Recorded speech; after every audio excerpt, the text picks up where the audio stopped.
Souvent, dans les séries télévisées, on voit les médecins qui utilisent les imageries médicales pour diagnostiquer. Vous voyez énormément d'images et toutes ces imageries sont utilisées pour diagnostiquer, mais pas tellement pour traiter. On est parti il y a un certain temps, 15 ans, presque 20, dans l'idée d'utiliser ces images pour faire de l'ingénierie sur ces images et aider le chirurgien à être plus précis en salle d'opération. Donc ce que l'on fait, c'est qu'on utilise ces images qui vous découpent en fait, mais nous on les reconstruit en 3D et puis on fait de la 3D sur un crâne pour reconstruire un crâne, sur une tumeur pour retirer la tumeur, sur un os qui est déformé pour pouvoir le couper et le reconstruire correctement. On peut avoir par exemple ici où vous avez un accident, donc le cerveau gonfle parce qu'il saigne et vous avez ce qu'on appelle une craniotomie décompressive. Donc on ouvre le crâne pour que le cerveau puisse gonfler et dégonfler sur 6 semaines généralement. Ce que l'on fait, c'est qu'on utilise des images pour faire la conception d'un implant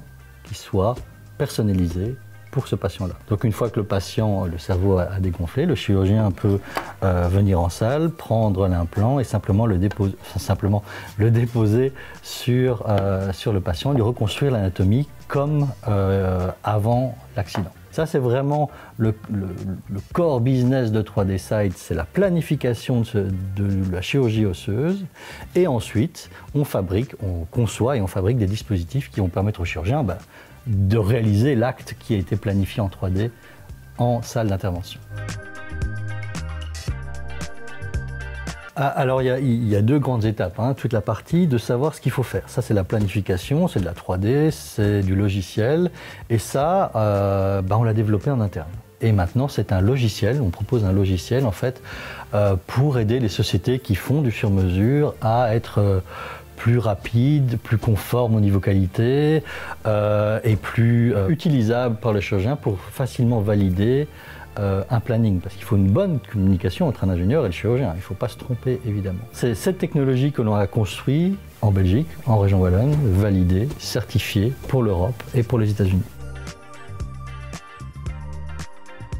Alors, on est, je dirais, à plus de 90% à l'étranger. Les marchés sont beaucoup plus importants à l'extérieur. L'Europe devient très compliquée pour la certification. C'est vraiment un problème pour toutes les sociétés medtech européennes. Et donc tout le monde se focalise sur les États-Unis parce que c'est plus facile et c'est plus rapide, contrairement à ce qu'on appelle la MDR ici en Europe.